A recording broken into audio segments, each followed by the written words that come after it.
1번입니다. 욕창이 있는 대상자를 돌보는 방법으로 옳은 것. 1번, 얼음 주머니를 대준다. 2번, 무릎 사이에 베개를 끼워준다. 3번, 미지근한 물로 닦은 후 파우더를 뿌려준다. 4번, 의자에서는 2시간마다 자세를 바꾸어준다. 5번, 천골 부위에 도넛 모양의 베개를 사용한다.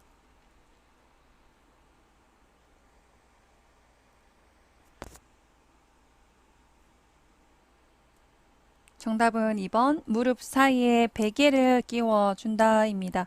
1번에 얼음 주머니를 대주는 것은 순환이 되지 않을 수 있기 때문에 좋진 않겠지요. 3번에 미지근한 물로 닦은 후에 파우더를 뿌려주는 건 그렇게 좋지 않습니다. 오히려 화학물질인 파우더가 땀구멍을 막을 수 있기 때문입니다. 4번의 의자에서는 2시간이 아니고 1시간마다 자세를 바꾸어 주시고요. 침대에서는 2시간이 맞습니다. 5번의 천골 부위가 엉치뼈죠. 천골 부위에 도넛 모양의 베개를 사용하시면은 오히려 천골 부위 주변에 순환을 방해할 수 있기 때문에 좋진 않습니다. 표준교재 164쪽의 욕창 보겠습니다.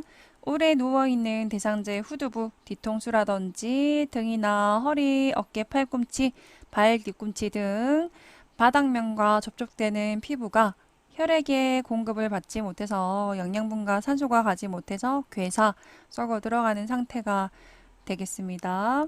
가장 많이 생기는 부위가 엉치뼈, 천골 부위가 되겠습니다. 욕창은요, 총 4단계로 나눠집니다. 피부의 구조를 간단하게 한번 보시면은 각질층 밑에 제일 처음 있는 게 표피, 그 다음 부분이 진피층이고요. 진피층은 모근도 있고 피지선도 있고 특히 신경이 있기 때문에 신경이 있다는 건 감각이나 통증을 느끼는 부분이죠. 그래서 진피층이 손상이 되면 굉장히 아프겠다. 세 번째로는 지방층이 되겠고요. 그 밑에는 이제 근육, 밑에는 뼈까지 들어가겠지요. 1단계는요, 붉거나 푸른색을 띨 수 있겠고, 표피에 문제가 생기는 거겠죠. 일단 표피에 그렇게 변화는 없지만, 표피에 생긴 홍반이 30분 이내에 없어지지 않을 때입니다. 이 부분이 표피겠죠. 두 번째 이 부분이 진피, 노란색이 지방, 빨간색이 근육, 마지막이 뼈 부분이 되겠네요. 2단계는요. 수포가 특징입니다. 물집이 생기는 표피 플러스 진피까지도 진피라고 하면은 지방층 위에 그러니까 신경이나 모근이나 피지가 있는 부분이겠죠. 그래서 진피를 포함한 피부에 부분적인 손상이 있을 때겠죠. 그래서 표피 다음에 진피층까지도 문제가 생기게 되겠네요. 그래서 물집, 수포가 생기기도 하고 터져버리면 이렇게 벗겨진 상태에서 멸균 하에 드레싱이 들어가기도 합니다. 3단계는요, 괴사입니다. 진피층 플러스 피하 조직까지도 지방층까지도 포함한 피부 전체 손상이 있을 때겠죠. 그래서 표피, 진피, 지방층까지도 손상이 생겼죠. 4단계는 뼈까지 괴사입니다. 그래서 피와 조직, 지방층과 근육과 뼈까지도 포함한 심부 조직에 손상이 있을 때가 되겠죠. 표피, 진피, 근육, 뼈까지. 그죠? 4단계는 괴사가 돼서 썩은 부위는 다시 살에 돋아나지 않습니다. 다 긁어내고 드레싱이 되고 치유가 최소 1년 이상 걸릴 수 있겠다고 보시면 됩니다. 164쪽의 욕창입니다. 원인은요, 첫 번째로는 오랜 시간 동안 누워 계신 거죠. 장기간의 와상 상태로 인해서 또는 뇌척수 신경의 장애로 인해서 체위 변경에 어려움이 있겠죠. 뇌와 척수는 중추 신경계라고도 하고요. 우리가 운동을 하는 명령을 내리는 곳이에요. 근데 고장이 나다 보니까 스스로 움직이지 못하시는 거죠. 네, 세 번째로는 체중으로 압박받는 부위, 특히 뼈가 튀어나온 곳에 지속적인 압력이 생기면서 피부가 얇으니까 벗겨지는 거죠. 세 번째는 부적절한 영양으로 인해서 체중도 빠지고 근육도 줄어들고 피하 지방도 감소되니까 쿠션이 줄어드는 거죠. 그래서 피부와 뼈 사이 완충지대가 감소돼서 욕창이 쉽게 발생할 수 있겠습니다. 네 번째로는 요실금이나 변실금이 있어서 소변이나 대변이 새다 보면은 습기로 인해서 피부가 짓무를 수 있겠죠. 욕창이 생길 수 있을 테고요. 다섯 번째로는 부적절한 체위 변경. 요양보호사가 대상자를 잘못 들어 올리거나 침대에서 잘못 잡아 끌면 마찰력이 증가를 하면서 약한 부위의 피부가 벗겨지면서 욕창이 생길 수 있겠습니다. 초기 욕창 대처법은요, 약간 미지근한 물수건으로 찜질을 하시고 항상 마무리는 꼬들꼬들하게 마른 수건으로 닦아내 주셔야 됩니다. 주위를 나선형으로 동글동글하게 마사지 해주시는 거 좋고 순환을 위해서 가볍게 두드려 주시는 건 좋습니다. 미지근한 바람으로 건조시켜 주시고 춥지 않을 때에는 30분 정도 햇볕을 쏘이는 것도 좋습니다. 치료 예방으로는요, 침대에서는 최소 2시간, 의자에서는 최소 1시간마다 체위 변경을 해주셔서 압박이 되는 것을 예방해 주시고 침대 시트의 주름이나 옷의 주름도 좀 펴주시면서 욕창을 예방해 주시고 뼈 주위를 보호하고 무릎 사이에는 베개를 끼워서 마찰을 방지할 수도 있습니다. 압력을 분산시키기 위해서 욕창 매트리스도 사용할 수 있겠지요. 천골 부위, 엉치뼈 욕창 예방을 위해서 도너츠 모양의 베개는 사용하지 않는다고 했습니다. 오히려 주변 부의 순환을 방해할 수 있다. 얼음 주머니도 그렇고요. 너무 뜨거운 물주머니는 순환이 되지 않고 특히나 뜨거운 물주머니를 했을 때 화상을 입고 욕창으로 진행될 확률이 있겠죠. 좋지 않습니다. 피부를 주무르는 것도 압력이 가해질 수 있기 때문에 좋지 않다. 대상자도 그렇고 요양보호사도 그렇고 손톱은 짧게 잘라서 스크래치를 예방해 주시고 특히 단백질 영양분이 가장 중요하기 때문에 충분한 영양 공급을 해 주십니다. 보충으로 그린비아나 뉴케어 같은 두유 캔 있죠. 고영양분의 캔 같은 것도 추가로 처방이 나기도 합니다. 식후에 이분은 꼭 캔 한 캔씩 드려주십시오. 이런 식으로요. 파우더는 화학물질이기 때문에 사용하지 않는다고 했습니다. 추가 문제입니다. 욕창의 2단계에 해당되는 것은 1번 피부 열감이 있다.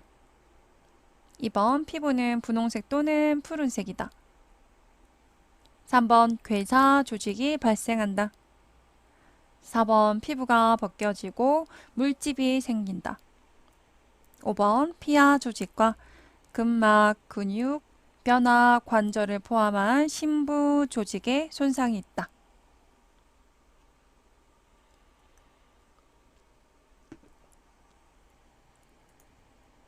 정답은 4번 피부가 벗겨지고 물집이 생긴다가 2단계가 되겠습니다. 1번에 열감이 있다는 1단계, 분홍색이나 푸른색이다 1단계, 괴사 조직이 발생한다 3단계, 피하 조직과 근막, 근육이나 뼈까지도 심부 조직에 손상이 있다 4단계가 되겠습니다. 다음 중 욕창이 발생할 위험이 있는 대상자는 1번 비하 지방이 많은 대상자, 2번 부적절한 영양으로 근육이 위축된 대상자, 3번 2시간마다 체위 변경을 하는 대상자, 4번 변비가 있는 대상자. 5번 요의, 변의가 있는 대상자.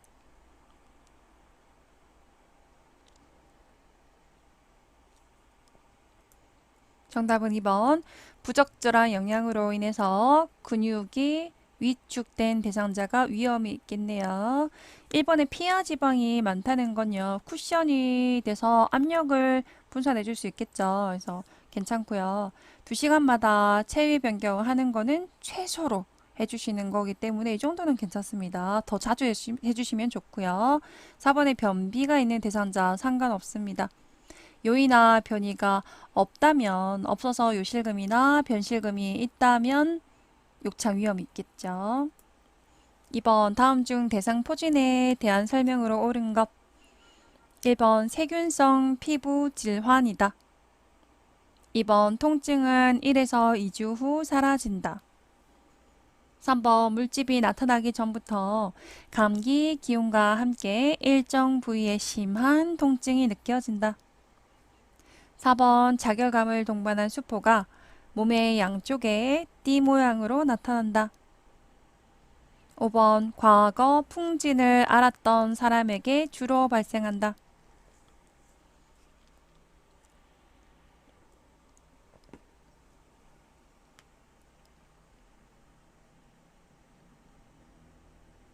정답은 3번 물집이 나타나기 전부터 감기 기운과 함께 일정 부위에 심한 통증이 느껴진다가 맞습니다. 1번에 세균성이 아니고요. 바이러스입니다. 2번에 통증은요. 1, 2주 후에 사라지지 않고 심한 경우는 한 달에서 1년 이상 지속될 수도 있습니다. 신경통이라고 하지요. 그죠?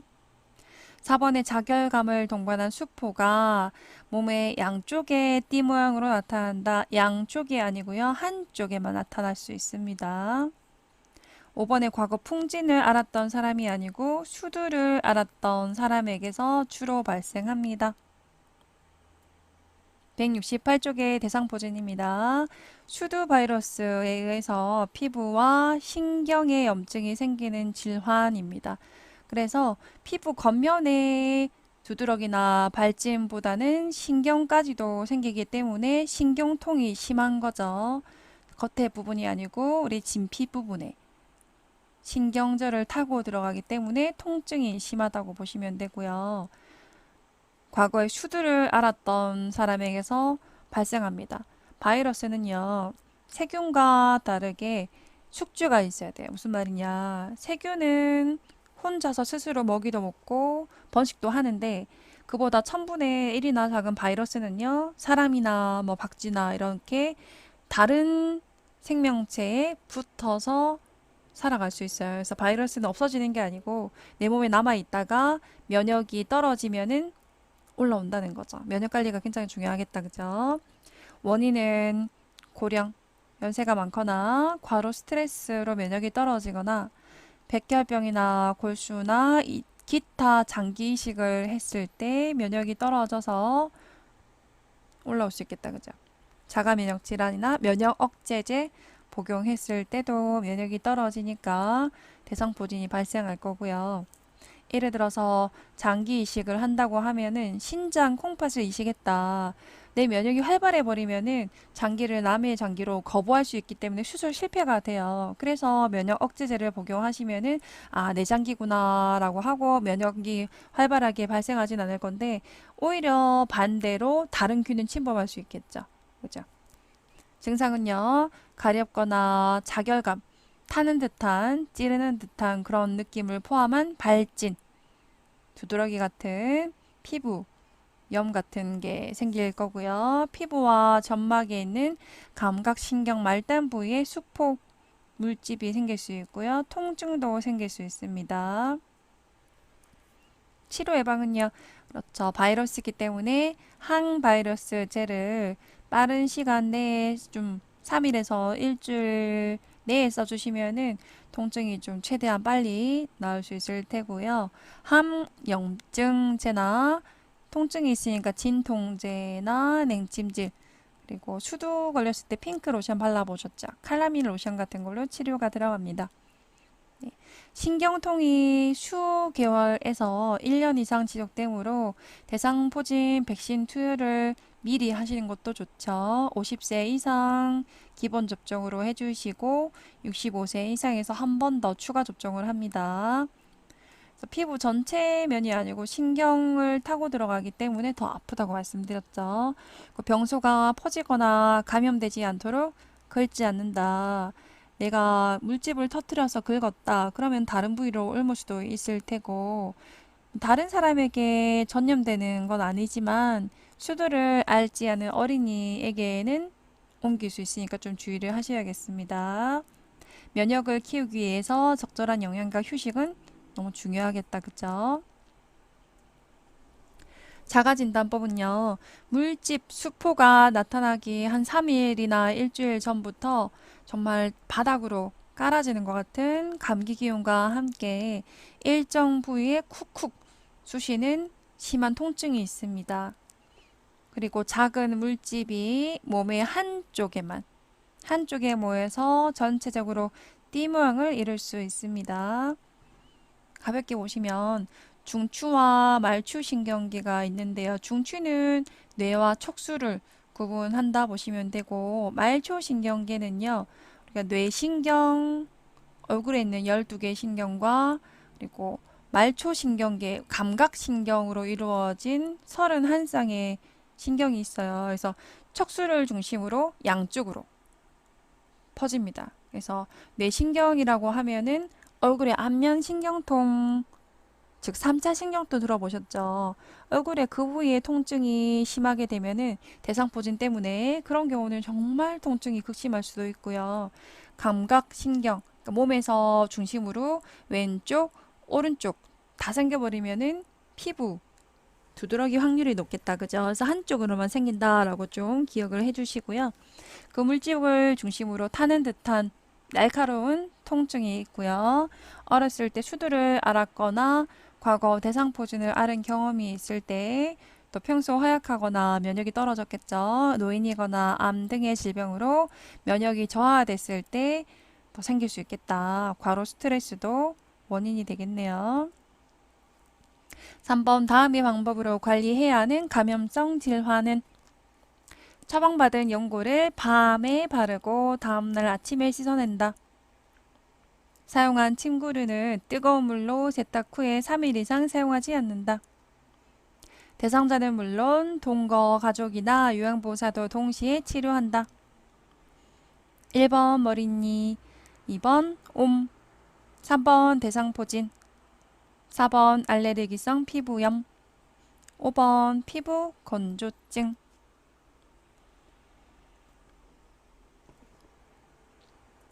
정답은 옴입니다.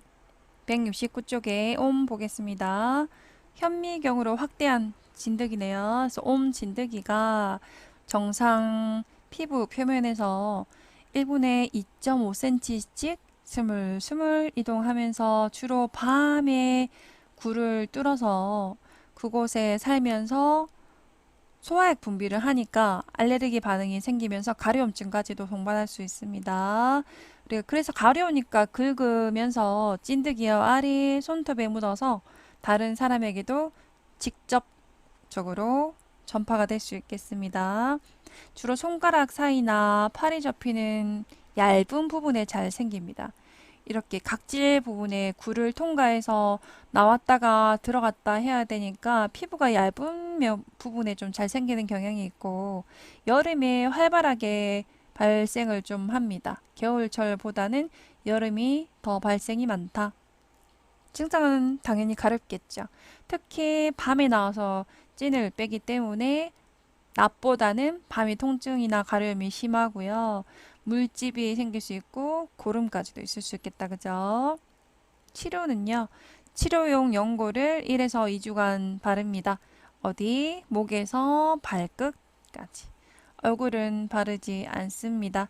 전신에 치료용 연고를 밤에 바르고 다음날 아침에 씻어냅니다.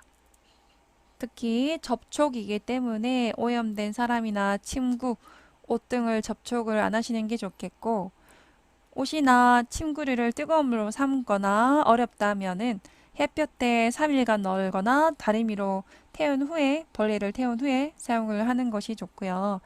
세탁을 한 후에도 3일 이상은 사용하지 않는 게 좋습니다. 대상자는 물론이고요. 동거 가족이나 요양보호사도 접촉이 있었다면 증상과 상관없이 무조건 동시에 치료를 하는 것이 중요합니다. 질문입니다. 옴 치료제를 연고겠죠. 얼굴에도 바르나요? 라고 질문을 자주 하시거든요. 답은 아닙니다. 얼굴은 바르지 않습니다. 우리 123쪽의 교재를 추가로 한번 보시면 병원에서 처방받은 도포용 약제 린달 로션이나 크로타미톤 크림이 있어요. 린다는 지금은 안 나오고 있고요. 크로타마톤 크림이 유락신이라고 들어보셨을까 모르겠습니다. 요 크림이 있는데 신경 독성이 있기 때문에 얼굴은 바르진 않아요. 그래서 얼굴과 두피를 제외한 그렇죠. 목에서 발끝까지 바른다가 원칙이고요. 온몸에 골고루 바르고 씻어낸다입니다. 그래서 머리나 얼굴 마비로 인해서 수축되거나 굴곡진 부위도 빠뜨리지 말고 발라야 한다. 이 문장에서 머리도 바르고 얼굴도 바르고 굴곡진 부위로 발라라 이 말이 아니고요. 머리로 인해서 얼굴로 인해서 마비로 인해서 수축되거나 굴곡진 부위도 빠뜨리지 말라는 겁니다. 그래서 머리나 얼굴을 바르라는 건 아니고요. 그런데 연세가 많은 노인분들은 성인과 다르게 머리도 얼굴도 생길 수 있긴 해요. 그렇지만 지금 같은 크림은요, 독성이 있기 때문에 얼굴엔 바르지 않고 그런 경우라면은 다른 연고를 처방받기도 합니다. 그래서 머릿속과 얼굴 마비로 수축되거나 굴곡진 부위도 옴 벌레 자국이 있는지도 한번 확인은 해주셔야 되겠고, 옴은 애완동물로부터 사람에게 감염될 수도 있지만 동물 옴 찐득이에서 감염된 옴은 사람에게서는 전염되지만 다시 다른 사람에게는 그렇죠. 전염되진 않는다까지도 한번 추가로 보고요. 옴 벌레가 아까 뭐 옷이나 침구류가 중요해서 세탁하거나 빨거나 햇빛에 널고 사용하시라고 했죠. 48에서 72시간 동안 살 수도 있습니다. 4번입니다. 노화에 따른 내분비계 특성으로 옳은 것은 1번 뇌하 수체가 커진다. 2번 당 대사가 증가한다. 3번 공복 시 혈당이 증가한다. 4번 인슐린에 대한 민감성 감소로 저혈당이 된다. 5번 갑상선 호르몬 분비량이 증가한다.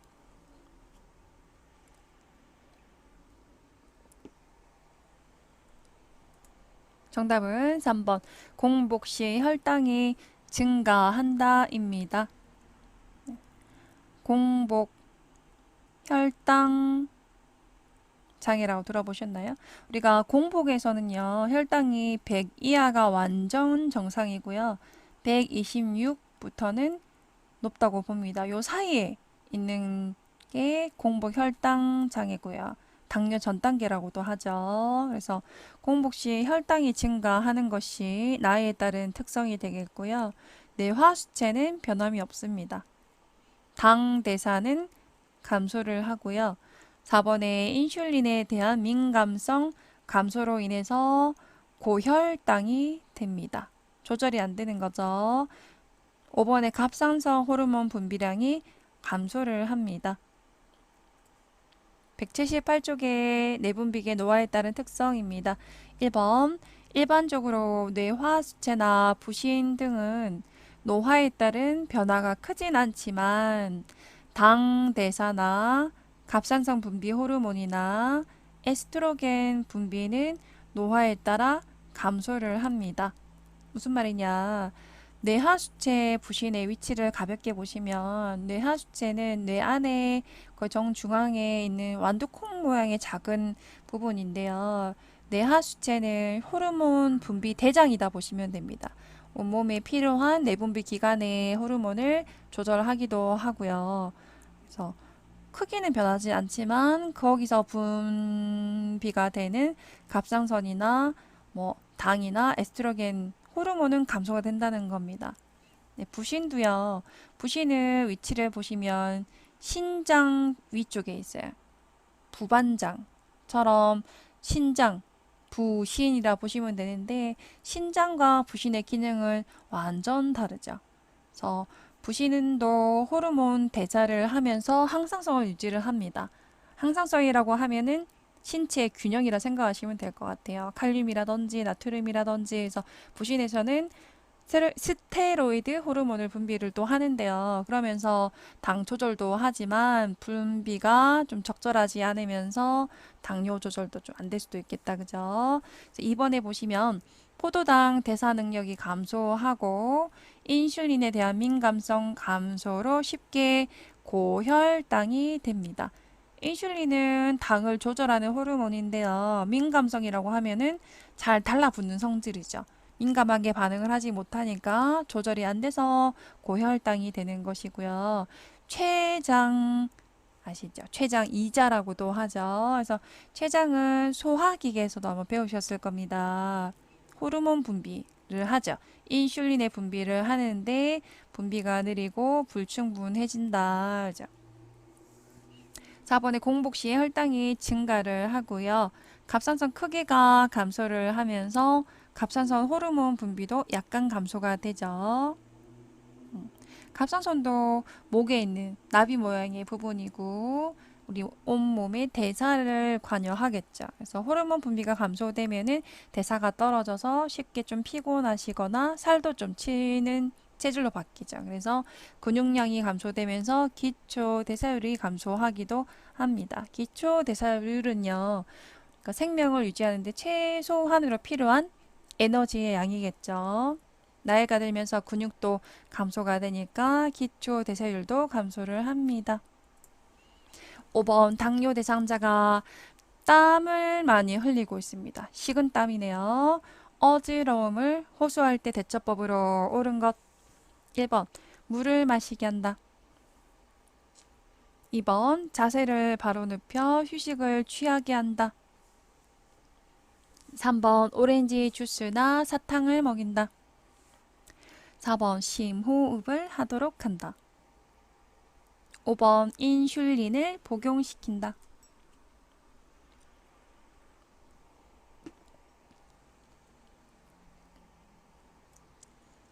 정답은 3번 오렌지 주스나 사탕을 먹인다 입니다. 179쪽에 당뇨병 보겠습니다. 내분비계에서는 질환 딱 하나 배우죠. 당뇨병은 정의도 중요하고 시기도 중요하고 증상도 중요하고 운동도 중요하고 치료도 중요합니다. 정의를 보겠습니다. 혈중, 피 안에 포도당 수치를 조절하는 인슐린이 있죠. 인슐린이 분비가 되지 않거나 1형 당뇨병이고요. 분비는 되지만 부족한 경우 2형 당뇨병이 되겠습니다. 또는 인슐린에 대한 신체의 저항성 감소로 인해서 포도당이 세포 내로 들어가지 못한다. 그래서 혈중 포도당 수치가 올라가서 소변에 당이 빠져나오는 질환이다. 당뇨병의 정의를 그렇게 물어보진 않지만은 정의를 이해하시면은 증상이라든지 고혈당, 당뇨병에 구분하는 증상도 이해를 하실 수 있을 겁니다.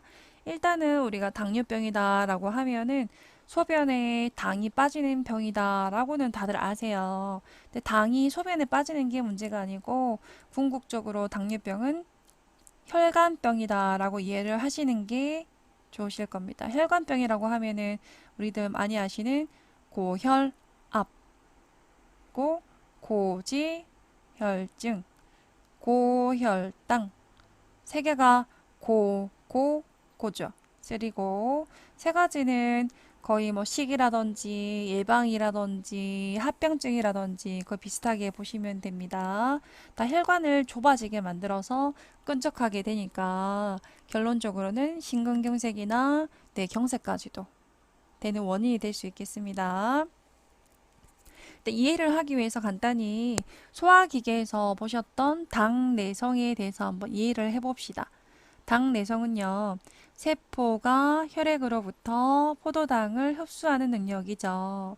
그래서 당뇨병의 정의 중에서 인슐린에 대한 신체의 저항성 감소로 인해서 포도당이 세포 내로 가지 못하는 것이 당 내성이죠. 그래서 소화기계에서는 당 내성이 감소를 한다라고 중요하게 봤었습니다. 무슨 말이냐?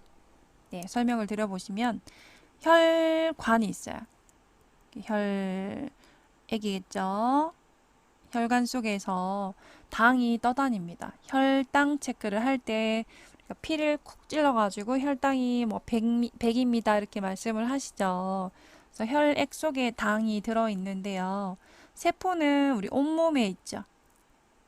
온몸에 세포 덩어리겠죠. 이렇게 세포가 밖에 있는데 세포가 에너지를 얻어서 간에도 가야 되고 근육에도 저장하고 에너지를 내기 위해서 혈액에 있는 당을 끄집어내야 돼요. 당 이리 와 라고 하는데 여기서 열어주는 키가 열쇠가 인슐린이에요. 인슐린이 문지기다 생각하시면 돼요. 그래서 인슐린을 통해서 열어줬을 때는 당이 세포로 빠지고 아니면은 당이 세포로 못 나오게 되겠죠. 다시 말해서 인슐린의 분비가 적어지니까 문을 안 열어주는 거예요. 그래서 세포가 당을 끄집어내지 못하는 상황이 오겠죠. 그러다 보면은 혈액 속의 당은 당연히 늘어나게 되는 거죠. 당. 그러면서 고혈당이 되는 겁니다. 이해를 좀 하셨나요? 원인은요, 과식이라든지 비만이라든지 운동 부족, 스트레스라든지 유전 등등이 될 거고요. 증상으로는요, 4대 증상. 다음 많이 마시고, 다식 많이 먹고, 다뇨 소변을 많이 보는데 체중은 빠집니다. 3개월 동안 체중이 막 7, 8kg가 확 빠지는 거예요. 근데 목이 마르고 음식도 많이 당기고 소변을 너무 많이 보시는 거예요. 병원에 갔더니 혈당이 300입니다. 이런 식으로 당뇨 진단을 받기도 하죠. 두통이 있을 수도 있고요. 흐릿한 시력은요. 나중에 심한 경우에 합병증으로 당뇨병성 망막질환 들어보셨죠? 그래서 혈관에 문제가 생기면서 시력도 떨어질 수 있을 거고요. 무기력이라든지 발기부전, 말초 혈액순환 장애가 되면서 발기부전도 올 수 있고요. 당이 좀 달달하죠. 그러면서 감염도 증가할 수 있겠다. 질감염 증가도 생길 수 있고 중요한 게 나오는 것은 상처 치유가 지연이 됩니다. 순환이 잘 안 되시니까 당이 혈액 속에 끈적끈적하게 남아 있으면서 말초 순환이 안 되겠죠. 그래서 특히 말초라고 하면은 심장에서 제일 먼 손끝, 발끝 순환이 안 되면서 발 관리를 잘 해주시는 게 중요하겠죠. 궤양이 생겨버리면은 썩어 들어가니까 중요하게 문제가 됩니다. 8번은 감각 이상민 저하, 말초 신경염이라고도 해요. 발끝이 바늘로 찌르는 것 같은 저리는 느낌도 들기도 하고요. 그렇죠. 고혈당과 저혈당 증상은 좀 구분을 하셔야겠습니다. 감염이 있는 경우에는 저혈당이 되는 것이 아니고 고혈당이 됩니다. 혈액의 농도가 진해지면서 당이 쫙쫙 흡수를 한 상태에서 거의 장기가 당이 저린다고 해야 되나? 그런 느낌이 되는 거죠. 심한 경우에는 당이 합병증이 오면서 다발성 장기 부전까지도 오기도 합니다. 뭐 흔히 말씀을 드리면 현재 뭐 코로나19 바이러스로 인해서 기저질환이라고 많이들 하죠. 당뇨병이나 고혈압 이렇게 말씀을 하시는데 저혈당이 오는 것이 아니고 감염에 걸리면 고혈당이 오게 되는 것으로 문제가 생기는 거죠. 식사량을 너무 많이 드셨거나 활동을 하지 않았을 때 당연히 혈당이 올라갈 거고요. 그러니까 증상을 보시면 배뇨 증가, 피로감 증가, 식욕 증가, 체중은 빠집니다. 좀 쉽게 말씀드리면 당뇨에서는 체중은 다 빠져요. 나머지는 다 증가를 한다 보시면 되는데 아까 말씀드렸던 당내성 때문이기도 해요. 당내성 기억나시나요? 세포가 혈액으로부터 당을 흡수하는 능력. 그래서 혈액 속에서 세포가 일을 못하니까는 당을 혈액 속에 당이 많아진댔죠. 그 당을 배출하기 위해서 소변량을 증가시키는 거죠. 그리고 세포가 일을 못하니까는 피로감도 증가를 하는 거죠. 에너지를 못 얻어서 식욕 증가는요. 또 세포가 식욕을 원해요. 그러니까 음식을 원한다는 거죠. 왜냐하면 에너지를 원하는 만큼 충분히 얻지 못했기 때문에 당이 있으신 분들은 오히려 혈당이 오르는 식후 1시간 후에 간식을 드시고 계신 거예요. 몸이 원해요. 세포가 흡수를 못해서. 그런데 체중은 빠진댔죠. 세포가 흡수를 하지 못해서. 그죠? 당 내성을 이해하셨으면은 조금은 고혈당을 이해하셨을 거라 생각이 됩니다. 10번은요, 저혈당의 증상입니다. 식은땀이 너무 중요하죠. 땀을 많이 흘리고, 두통, 눈이 앞이 잘 안 보이는 시야몽롱, 배도 고프고 어지러울 수 있겠다. 그죠? 참고로 저혈당은 70 이하를 저혈당이라고 봅니다. 참고로 고혈당은 공복에서는 100 이하가 완전 정상이고요. 126 이상은 당뇨로 보고요. 네. 내분비계 당뇨, 식이, 운동, 약물은 3개 같이 들어가야 된다는 거 기억하시고요. 하루 3번 규칙적으로 드시는 게 굉장히 중요합니다. 약도 하루에 3번이나 2번 드시면서 식사도 같은 시간에 드셔야지 조절이 되겠죠. 반찬은 싱겁게 짠 거 드시지 않고 저콜레스테롤 시기를 드시는 것은 우리 쓰리고라 말씀드렸던 고혈당, 고혈압, 고지혈증 전부 동일합니다. 육류보다는 곡류나 콩, 야채 같은 고섬유질 음식 섭취를 하시는 게 좋죠. 이런 고섬유질을 복합당질이라고 합니다. 좋고요. 반대로 설탕이나 꿀 같은 단당류는 그렇게 좋진 않죠. 술도 혈당을 올릴 수 있기 때문에 좋지 않고요. 저혈당일 때는 사탕이나 주스를 복용합니다. 15에서 20g 정도 드시면 되고요. 설탕 2스푼, 주스 200cc 정도가 되겠습니다. 운동은요, 식후 30분에서 1시간 후에 혈당이 오르기 시작할 때 최고 2시간에 맥스를 찍거든요. 그래서 혈당이 오르기 시작할 때 운동을 하시고 하루에 30분 이상, 일주일에 5번 이상, 월화수목금하고 토일 쉰다 생각하시면 되겠다. 그죠? 그 혈당이 300 이상인 경우는요. 혈당 조절하고 운동을 시작하시는 게 좋습니다. 항상 운동과 식이와 약물 3개 조절을 같이 하셔야지 갑자기 운동을 하는 경우에는 혈당이 확 떨어질 수 있기 때문에 상담하고 하셔야 됩니다. 랜덤 식사를 하신 거와 상관없이 랜덤에서 200 이상이면은 고혈당이라 보죠. 약물은요, 고혈당 시 경구용 혈당 강화제나 인슐린 약물 요법을 하시는데 저혈당일 때는 하시면 안 되죠. 혈당을 떨어뜨리는 약입니다. 인슐린은요, 무조건 주사로만 합니다. 입으로 복용하면은 위장관에서 파괴가 되므로 반드시 주사로만 주입을 합니다. 자, 당뇨병 대상자에게서 나타나는 고혈당 증상은 1번 배뇨 감소, 2번 체중 감소, 3번 식욕 감소, 4번 시야 몽롱, 5번 어지럼.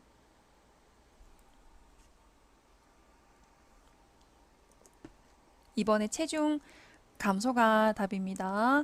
배뇨는요, 증가, 식욕도 증가, 시야 몽롱과 어지럼은 저혈당의 증상이 되겠습니다. 당뇨병 대상자의 운동 방법으로 옳은 것 1번 혈당이 떨어질 때 운동한다. 2번 당뇨약을 복용하기 직전에 운동한다. 3번 하루에 최소 30분 일주일에 5회 이상 운동한다. 4번 고강도에서 저강도 순으로 운동한다. 혈당이 300 이상인 경우 바로 운동 강도를 높인다.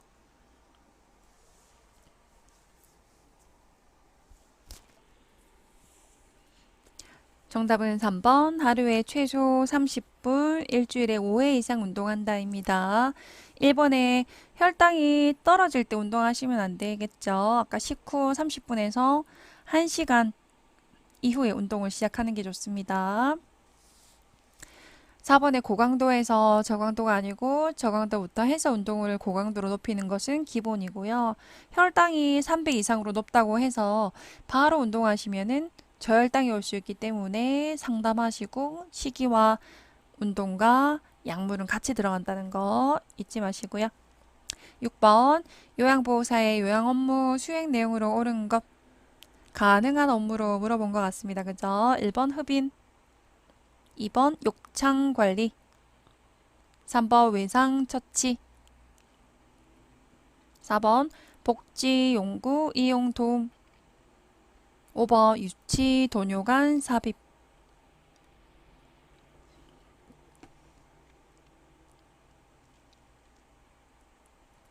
정답은 4번 복지 연구 이용 도움이 되겠습니다. 흡인 가래 뽑는 거 의료행위입니다. 욕창 관리도 드레싱 간호수가 들어갑니다. 의료행위로 돼서 안 됩니다. 3번 외상 처치도 상처 입고 할 때 드레싱 하는 것도 안 되겠죠. 유치도뇨관 삽입 제거 안 됩니다.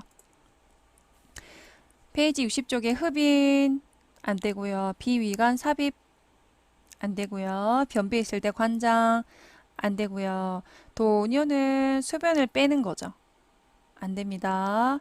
욕창 관리 드레싱 안 됩니다. 투약도 안 되지만 경구약 돕기나 외용약 돕기는 가능합니다. 외용약은 뭐 파스나 연고 같은 거겠죠.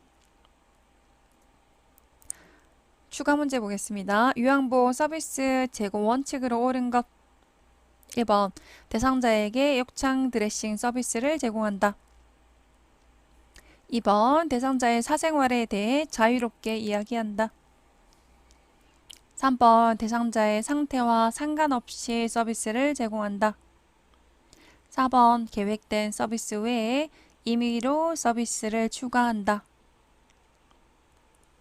5번 서비스를 제공하기 전에 대상자의 습관을 확인한다.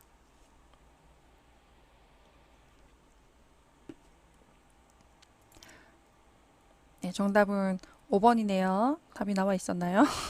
1번에 욕창 대상자에게 드레싱 처치 안 되고요. 2번에 자유롭게 사생활 하시면 안 되고 얘기하시면 안 되고 비밀 유지해 주셔야 되고요. 상태와 상관없이가 틀렸죠. 4번에 계획된 서비스 외에 임의로 마음대로 서비스 추가하시면 안 됩니다. 7번 시설 대상자가 요구할 수 있는 권리는 예시 봅시다. 거울을 보며 머리를 만지면서 아무리 늙고 병들었다고 해도 머리를 이렇게 남자같이 깎아놨어 라고 말하며 요양보호사에게 화를 내신다.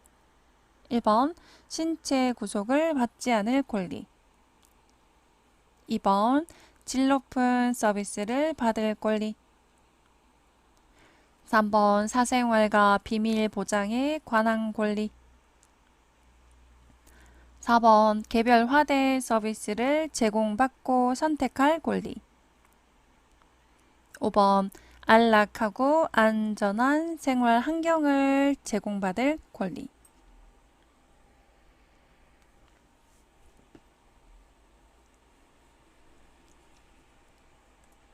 정답은 4번 개별화된 서비스를 제공받고 선택할 권리가 되겠습니다. 다 선호도가 다르죠. 기호도 다르고 지금 예시처럼 머리를 남자 머리처럼 짧게 깎아놨다고 하십니다. 그래서 머리 모양이라든지 옷이라든지 대상자가 기호대로 선택할 수 있는 권리가 되겠죠. 1번의 신체 구속을 받지 않을 권리에 대한 예시는요. 억제대가 있어요. 손목을 묶고 나가버리시겠죠. 콧줄을 빼거나 소변줄을 빼가봐 안 되는 거죠. 권리를 침해당한 걸 테고요. 이번에 질 높은 서비스를 받을 권리는요. 우리 질이 높다는 것은 퀄리티가 만족도가 높다는 거죠. 이것에 대한 예시는요. 파마를 원해서 했습니다. 파마를 했는데 싼 약으로 해서 머리가 다 상한 거예요. 상했기 때문에 만족도가 떨어진 거죠. 그래서 이거는 질 높은 서비스를 받을 권리를 침해당한 것이다. 특히나 질 높은 서비스는 자주 나옵니다. 만족도가 높아지려고 하면은 어떤 시설에서 대우받을 수 있는가 또는 질 높은 서비스에 대해서 옳은 예시를 찾으시오. 뭐 다양하게 나올 수 있지만은 중요하게 나올 수 있는 예시가 다양한 영양급식이에요. 예를 들어서 식사를 하는데 무조건 밥을 통일하는 것보다는 연화장애가 있다면은 좀 걸쭉하게 드셔주시고 영양 불균형이 있다면은 탄수화물 이외에 콩이나 단백질, 고기 같은 거 갈아서 같이 들어주시고 이런 식으로 정말 개개인의 선호도에 맞춰서 좀 비슷한 것 같지만 만족도가 높아지기 위해서 영양급식이라든지 아니면은 요양보호사에게 직무 교육을 해서 케어하는 질 퀄리티 자체가 높아진다든지 이런 식으로 개선하게 되는 거는 질 높은 서비스를 받을 권리로 들어가실 겁니다. 3번에 사생활과 비밀 보장에 관한 권리에 대한 예시는 두 개가 있습니다. 하나는 마음대로 방에 들어와서 사진을 찍고 나가버리시는 겁니다. 두 번째로는요, 전화를 하고 싶은데 자유롭게 연락을 하고 싶은데 휴대폰도 없고 방에 전화도 없는 겁니다. 요거는 사생활과 비밀 보장에 관한 권리를 침해당했다. 5번에 안락하고 안전한 생활 환경을 제공받을 권리에 대한 예시는요. 어떤 어르신이 홍씨 할아버지가 계세요. 그래서 침대 매트리스를 깔고 자라고 하는 겁니다. 집에서는 침대를 펴고 편하게 잤는데 시설에 오니까 침대 없다. 매트리스나 이불 깔고 자라라고 하시니까는 불편하시다고 하시는 거예요. 그거는 안락한 안전한 환경을 제공받을 권리를 침해당했다라고 접근하시면 되겠습니다. 67쪽의 개별화된 서비스를 제공받고 선택할 권리 중에서 1번 노인의 욕구를 파악하고 그 내용을 기반으로 돌봄 및 생활 지원 계획을 수립하고 서비스 변경 요청 시에도 그 의사를 반영할 수 있도록 노력하시라는 겁니다. 3번에 생활실에 노인 개인 물품을 설치하고 이용하도록 허용을 하시고 개개인의 욕구나 선호도를 존중해 준 거죠. 그죠? 4번에 약간 문제 보기였던 개인 생활 방식, 머리 모양이나 의복 등을 선택하거나 결정할 수 있는 권리를 보장한다. 5번 자기결정과 선택이 어려운 노인은 그렇죠. 올바른 선택을 할 수 있도록 적절히 지원한다. 6번 노인 및 보호자가 부적절하거나 실현 가능성이 없는 개별화된 서비스를 요구할 경우에 노인의 이익에 가장 부합하는 정보 제공도 할 수 있겠다. 가볍게 보시고요. 8번 학대 문제네요. 가족이 일방적으로 수도와 전기를 단절해서 대상자의 생존을 위협하는 노인 학대 유형은 1번 유기, 2번 자기방임, 3번 정서적 학대, 4번 언어적 학대, 5번 신체적 학대.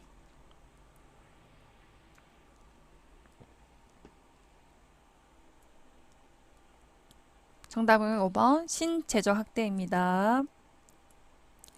79쪽의 신체적 학대를 보시면 일단 폭행한다는요 다 아시는 거기 때문에 쉬워서 잘 안 나올 테고요. 첫 번째로는요 노인을 제한된 공간에 강제로 가두거나 노인의 거주지 출입을 통제한다입니다. 집안의 제한된 공간에서 나가지 못하게 몸으로 막은 겁니다. 집 밖으로 나가지 못하게 통제한다가 될 거고요. 두 번째는 노인의 신체를 강제로 억압한다. 침대 등에 묶어서 움직이지 못하는 것도 신체를 통제한 거니까 그죠? 세 번째로 중요한 건 노인의 신체적 생존을 위협할 수 있는 행위를 한다입니다. 그래서 기본 생존 유지에 필요한 장치, 가스, 난방, 전기, 수도라든지 식사, 음료라든지 그죠? 심장이나 당뇨, 혈압약 같은 생존 유지에 필요한 약물을 단절시킨다는 것은 우리 몸을 위태롭게 하면서 결론적으로 내가 생명까지 위협할 수 있는 거죠. 그래서 신체 생존을 위협할 수 있는 행위를 하는 것들도 신체학대다. 좀 중요하게 보시고요. 의료적으로 불필요하거나 그런 약물이나 주사를 강제로 복용하고 투입하게 한 것도 신체학대가 되겠고요. 마지막으로 원치 않는 의사를 보였음에도 불구하고 노동을 강요한다도 몸으로 하는 거죠. 그래서 이것도 신체학대가 되겠습니다. 9번 요양보호사의 윤리적 태도로 옳은 것. 최근에 윤리적 태도에 대해서는 기본적으로 요양보호사가 갖추어야 할 마음가짐이자 태도기 때문에 자주 좀 나오는 빈도나 횟수가 늘어난다 보시면 되고요. 1번 대상자에게 복지용구 판매처를 알선한다. 2번 서비스 변경 시에 경험적 판단으로 요양보호사가 결정한다. 3번 대상자의 상태 변화를 주 1회 간략하게 기록한다. 4번 서비스의 내용과 방법이 확실하지 않을 때는 시설장에게 도움을 청한다. 5번 대상자의 요청이 있으면 타 기관에 의뢰한다.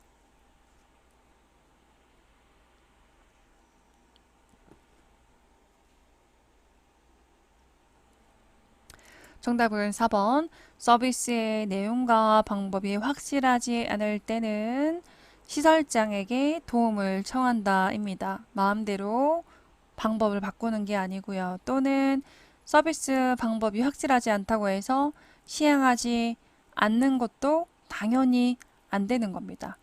그럼 그때는요, 확인하셔야겠죠. 1번 복지연구 판매처를 알선 소개하는 것은 안 됩니다. 정보 제공을 하는 것은 좋지만 알선하거나 구매처를 알려주시는 것은 좋지 않다는 거죠.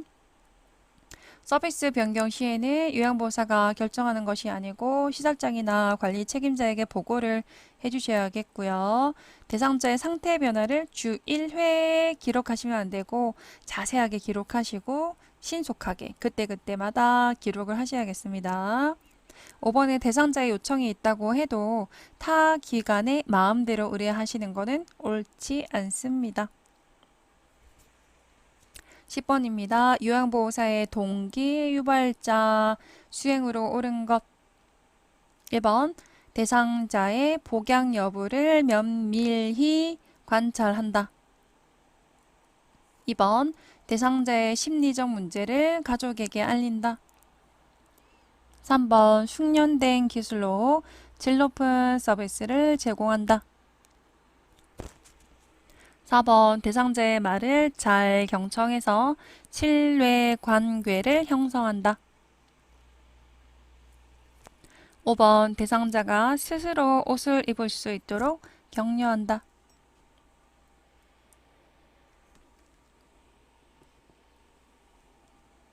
정답은 5번 대상자가 스스로 옷을 입을 수 있도록 격려한다 입니다. 우리 책은 61쪽인데요. 책에는 내용 그대로 나오기보다는 실제 사례와 연관해서 좀 확장해서 나올 수 있기 때문에 어떤 역할인지를 일단 이해를 해 놓으시고 문제에 대입하시는 게 좋으실 겁니다. 예를 들어서 편마비 대상자가 옷을 갈아입히는 상황에서 우리가 다 해줘 버리면은 차라리 편하고 빨리 할 수 있지만 남아있는 잔존 기능을 위해서 앉아서 스스로 입을 수 있도록 시간이 걸릴지언정 격려하시고 지지하는 역할이겠죠. 다시 말해서 요양보호사의 주 업무인 신체활동 지원 서비스나 일상생활 지원 서비스에 그치는 것이 아니고 최대한 능력을 발휘할 수 있도록 북돋아주는 역할이 동기부여자 역할이 되겠습니다. 1번의 대상자의 복양 여부를 면밀히 관찰한다는요. 관찰자의 역할이 될 거고요.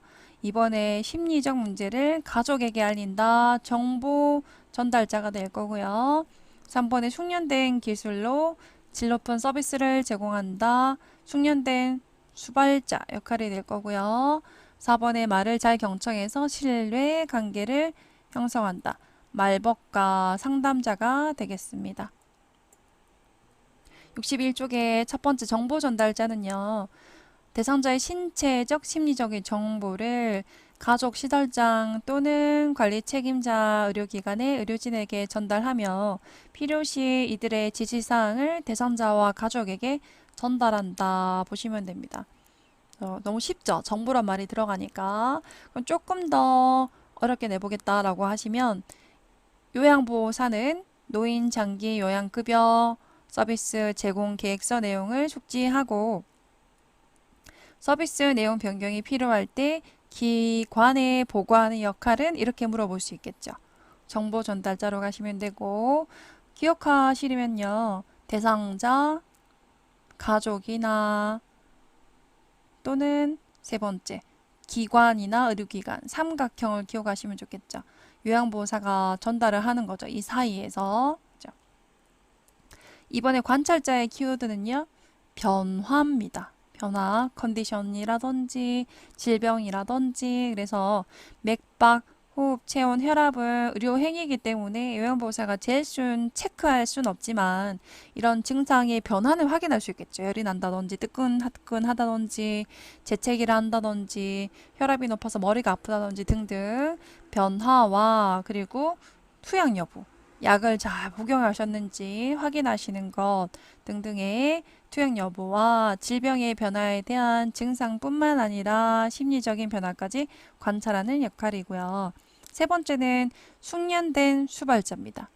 말 그대로 숙련된 요양보호 서비스에 대한 뭘 가지고 지식과 기술로 지금처럼 수업 시간에 우리가 배웠어요. 지식을 많이 배웠다고 해서 일을 잘 하시는 건 아니죠. 스킬이 필요하겠다. 기술로 대상자의 불편함을 경감해주기 위해서 필요한 서비스를 지원하는 것입니다. 서비스라고 하면은 급여 대상자에게 요양보호사가 해주는 업무겠죠.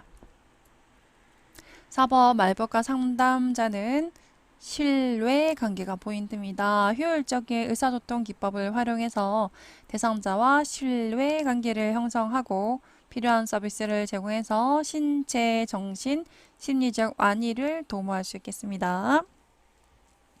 동기유발자는요, 능력을 최대한 발휘하도록 동기를 유발하며 지지하고 격려하는 역할이고요. 그죠?